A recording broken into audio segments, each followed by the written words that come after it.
À 7h45, l'interview Vérité d'Europe 1. Thomas, vous recevez ce matin le président de la Walt Disney Company France, Jean-François Camilleri. Disney qui, depuis des semaines, surfe sur le succès du Réveil de la Force, autrement dit l'épisode 7 de Star Wars. Mais Jean-François Camilleri, c'est peut-être aussi l'homme que les parents détestent le plus à cause de ça. Libéré, délivré, je ne mentirai plus jamais. Libéré, délivré, extrait de La Reine des Neiges. Bonjour Jean-François Camilleri.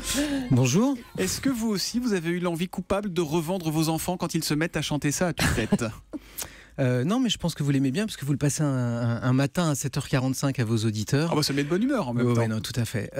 Non, ça a été une très très belle aventure et ça continue à être une très belle aventure, cette chanson.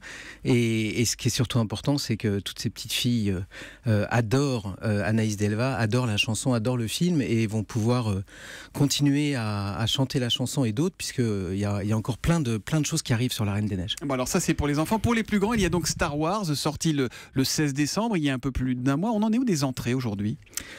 Aujourd'hui est un grand jour, Thomas, puisque nous allons passer 10 millions d'entrées. Donc ce 10 soir, millions d'entrées. Je pense, ce soir, quelque part en France, nous aurons le 10 millionième spectateur de Star Wars.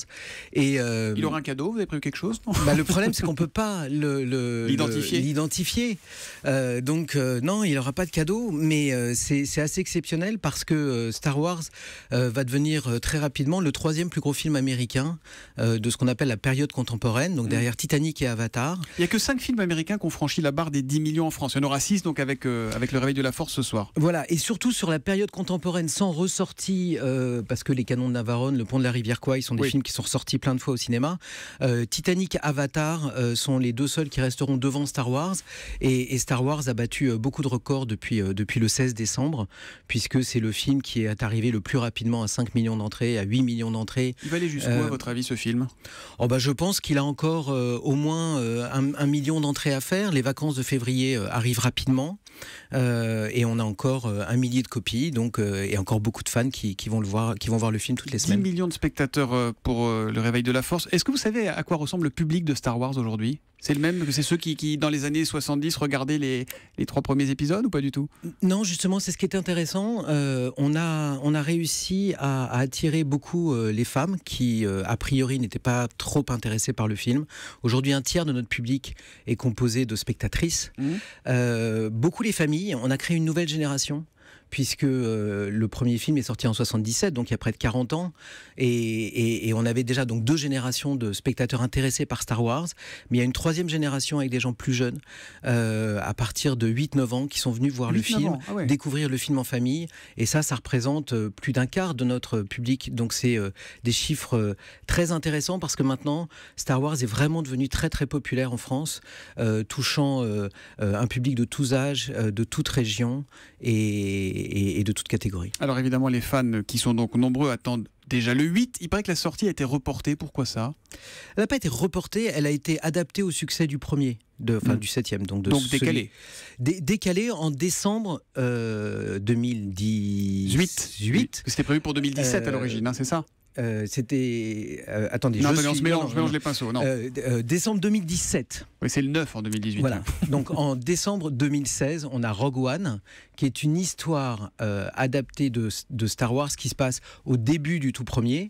Et 1 an plus tard, on aura le numéro 8. Et la raison pour laquelle on a repoussé de quelques mois la sortie, c'est qu'on voulait tout simplement être à nouveau à Noël, puisque la sortie du numéro 7 a prouvé que la période de Noël était une période absolument excellente pour sortir un Star Wars. Alors ça, c'est la version officielle, Jean-François Camilleri. D'autres voix disent que c'est le scénario qui ne serait pas complètement abouti, qui serait en train d'être modifié en tenant compte justement du succès du 7. Ah non, pour moi c'est vraiment... c'est un timing, c'est un truc de calendrier. Uniquement un truc de calendrier. Ouais. Alors il y aura Benicio del Toro, qui d'autre ? Est-ce qu'un Français est envisageable ou envisagé dans le casting ? Ce serait un scoop mondial que vous nous livreriez là. On n'a aucune information sur le casting pour l'instant. C'est secret, même pour vous, le patron de Disney, tout ça se passe dans un culte du secret, tout ça est très protégé ? Tout à fait. Certains réclament le retour de George Lucas pour le 9, alors celui d'après encore. Est-ce que vous aimeriez bien qu'il revienne, Lucas, qui est le fondateur, le créateur de cette saga Star Wars ? Bon, les décisions sont prises entre les producteurs, la direction de Disney aux États-Unis, et aujourd'hui, je ne pense pas qu'il en soit question. C'est pas une hypothèse, même si la pétition qui marche fort finit à des millions de signataires. A priori, c'est pas prévu. C'est dans les mains des producteurs. Disney collectionne les Oscars depuis des décennies, 22 plus 4 Oscars d'honneur. Le réveil de la force sera en course 5 fois le 28 février à Hollywood. Il y a une polémique en ce moment sur le manque de diversité, de noirs, de femmes. Est-ce que Disney a envie de s'engager dans un combat comme celui-là? Est-ce que Disney va s'engager? Pour l'instant, je ne crois pas qu'il soit prévu qu'il y ait un engagement particulier. Après, j'ai pas d'informations particulières sur ce sujet. Vous avez beaucoup de films, hein. Vous avez aussi 4 nominations pour Vice Versa, Cendrillon et un court-métrage, hein, c'est ça, Tout à fait. Aux Oscars. Et notamment Vice Versa, qui a une nomination pour le meilleur scénario, ce qui est assez exceptionnel pour un film d'animation. On en est très fiers. On avait présenté le film au Festival de Cannes l'année dernière. Il a été un immense succès en France. Marché, hein, Vice Versa, et c'est un grand bonheur. Pour finir, je vous ai préparé un petit quiz. Alors on va commencer facile. Est-ce que vous pouvez me citer les 7 nains? On a jusqu'à quelle heure? Oh bah non, ça va vite. Prof, il en manque toujours. Hein. Prof, Hatchoum, timide, grincheux, dormeur. Non, à cette heure-là, ça va être compliqué. C'est pas facile, hein, c'est pas facile. Bon. Est-ce que vous savez de quel acteur est inspiré le visage d'Aladin? Dans Oh là là. C'est dur, hein, dans Aladin, ouais. Non. Tom Cruise. Bon, je ne savais pas non Moi non plus, plus. hein, j'avoue. Une question, attention, mettez les mains sur le buzzer parce que Julie risque d'aller plus vite pour vous, plus vite que vous. Je peux jouer là? Ouais, vous pouvez jouer. Bon. Quelle est la formule magique de Mary Poppins? Supercalifragilisticexpialidocious. Bravo. D'accord. Et pour finir, de quel dessin animé se sont inspirés les parents de Wendy Bouchard pour lui donner ce prénom, Wendy? Ah, Wendy. Ah bah oui, Wendy. Oui, Peter Pan. Absolument, Peter Pan. Bon, ça va. Vous faudra faire une petite remise à jour sur les dessins animés, sur les Star Wars. Vous êtes au point. Merci Jean-François Camilleri d'être venu sur Europe 1 ce matin. Vous voulez un petit peu de la petite sirène peut-être? Avec plaisir. J'ai dit la petite sirène, non, c'est la Reine des Neiges. Oui, la C'est Reine des Neiges, Oh, on va faire un stage ensemble. Hein. Bravo en tout cas pour ces 10 millions que vous nous annoncez ce matin pour le retour de la force, l'épisode 7 de Star Wars. Merci, bonne journée à vous.